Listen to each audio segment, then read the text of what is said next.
Salvete discipuli, hodie spectatis lecturam sēdecimam capitis sēdecim, 3rd-Declension Adjectives. Hodie discemus primum vocabula capitis sēdecim, dende grammaticam capitis, 3rd-Declension Adjectives. And that's it. Primum discemus verba vocabulorum capitis sēdecim. In hoc capite est unum verbum, rego. Primum et ultimum verbum, rego, regere, rexi, rectum. Unus annulus regere eos omnes. Quid significat rego? Ecce ille unus annulus de domino annulorum. Nunc discemus nomina vocabulorum capitis sēdecim. In hoc capite sunt quinque nomina: aetas, auditor, clementia, mens, satura. Primum nomen: aetas aetatis. Haec est aurora aetatis aquarii, canunt dimensio quinta. Quid significat aetas?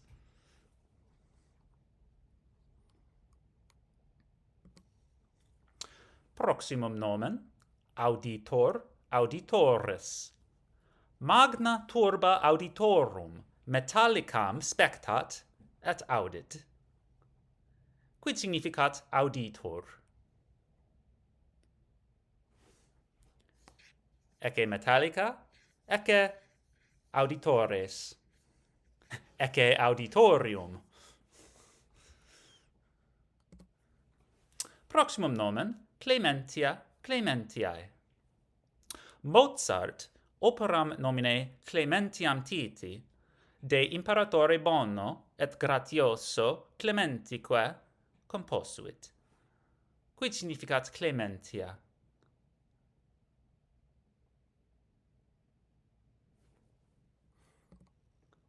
Proximum nomen: mens mentis. Mens sana in corpore sano. Quid significat mens? Ecce statua. In altero manu est liber, in altera manu est pondus. Quid significat mens mentis? Proximum nomen, ultimum nomen: satura saturae. Histriones noctis vivae diei Saturni, saturas de civibus potentibus saepe faciunt. Quid significat tatura?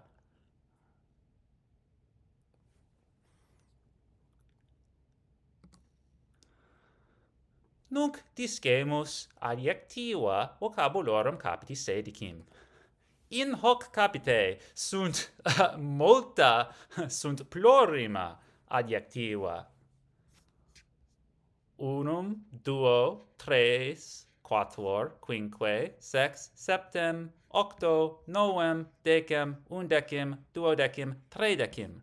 In hoc capite sunt tridecim adjectiva: acer, brevis, celer, difficilis, dulcis, facilis, fortis, ingens, jucundus, longus, omnis, potens, senex. Primum adjectivum: acer, acres, acre. Stulos tuos acres conserva, et mentem acriorem. Quid significat acer?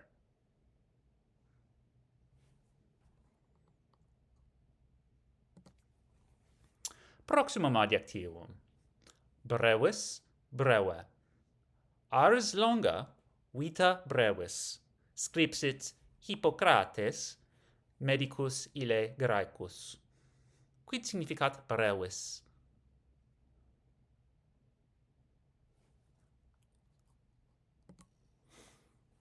Proximum adjectivum, celer, celeris, celere. Homo vehiculum celere in via per loca deserta agit. Quid significat caler? Ecce vehiculum celer, ecce via, ecce loca deserta. Quid significat celer?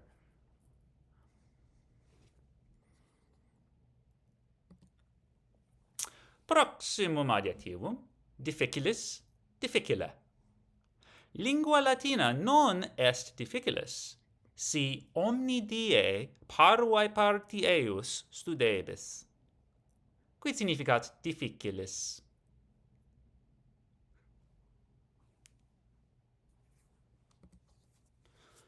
Proximum adjectivum, dulcis, dulca.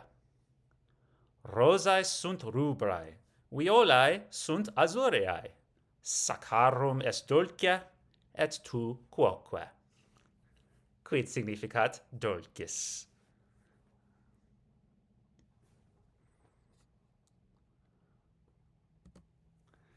Proximum adjectivum, facilis, facile. Julius, feles magistri vestri, vitam facilem agit. Laborare non debet, et omnem diem dormire potest. Quid significat facilis?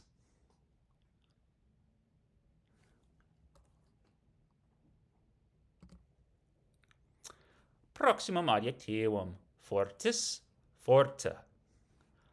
Harmodios Aristogitonque viri fortes Athenienses, alterum tyrannum necaverant, et alterum expulerant. Itaque cives eius laudaverunt, et eis duas statuas dedicaverant. Quid significat fortis?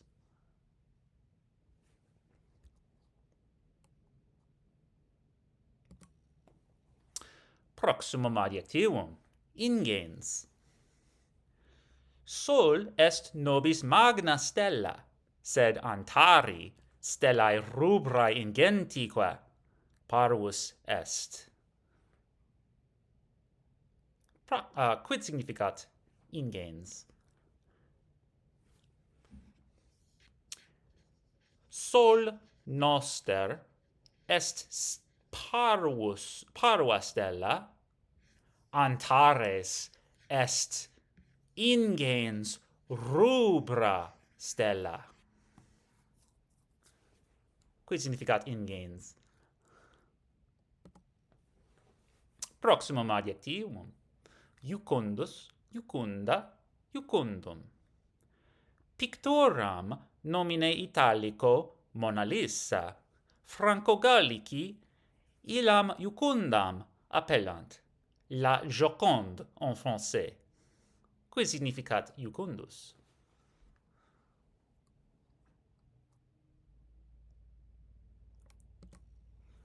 Proximum adjectiva, longus, longa, longum. Ars longa, vita brevis, scripsit Hippocrates, medicus ille graecus. Quid significat longus?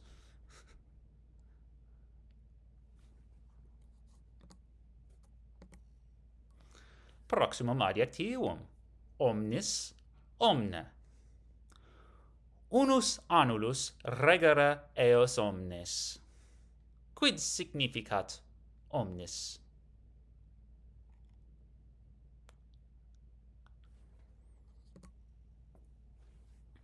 Proximum adjectivum, potens. Histriones noctis vivaes diei Saturni, saturas de civibus potentibus saepe faciunt. Quid significat potens?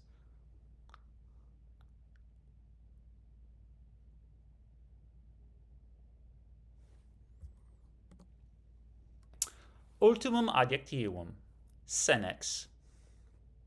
Magnus numerus senatorum et magistratuum nostrorum sunt senes. Quam infortunati sumus? Quid significat senex?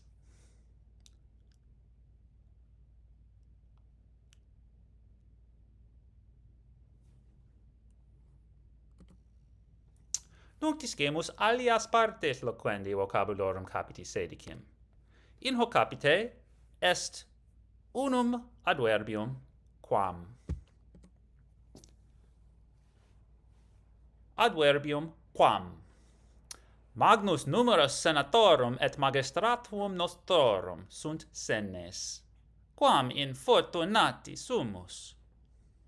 Quid significat quam?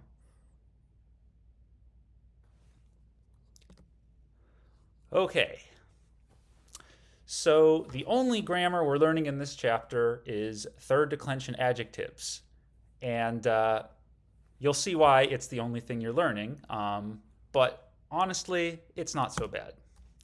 So basically, the adjectives we've learned so far are 2-on-2 adjectives. In other words, adjectives that decline either in the first or second declension, depending on their gender, right?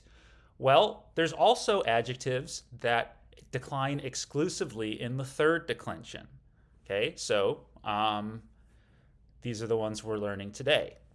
Also, all third declension adjectives decline like I stems, plus, as we'll see. Okay, so now that you've learned third declension I stem nouns, then you'll be able to work with third declension adjectives. Okay, so here are all of the kind of variants of third declension adjectives in the singular. So the first variant is what we see on the left here. This is called the two-ending third declension adjectives. In other words, the masculine and the feminine decline identically. In other words, if you're using a third declension adjective to modify either a masculine or feminine noun of any declension, it will decline identically, okay, as we see here. So, and we see that, of course, with several third declension nouns where they have identical case endings regardless of whether they're masculine or feminine, right? So you'll notice that these are, for the most part, familiar third declension endings. So the nominative singular was brevis, so brevis means short or brief. Okay, so brevis in the genitive, singular as well. Brevi with the long I in the dative singular. Brevem in the accusative singular. But the difference between a third declension adjective and an I stem third declension noun, or any third declension noun, is that the ablative singular is actually a long I rather than a short E, okay? Which can be confusing because you'll confuse it with the dative, but you're just going to have to use context. So brevi is actually the ablative singular, okay? Now let's look at the neuter for the two ending, okay?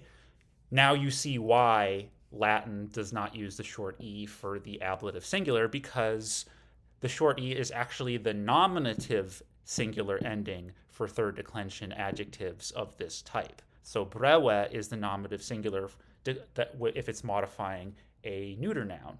And then, like the neuter of any declension, it's identical to the rest of the declension except where it counts with the neuter. So brevis, again, brevi, dative, breve, because it's neuter, so it'll be identical to the nominative. And then brevi, again, with the long I in the ablative, because that's what third declension adjective ablative singulars end in.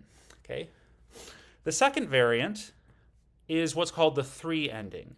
In other words, these are the ones where the nominative singular ends in an ER, but then if you have the nominative singular modifying a feminine noun, you'll actually tack on an IS. So the masculine nominative singular will be keller, and the feminine nominative singular will be kelleris, okay?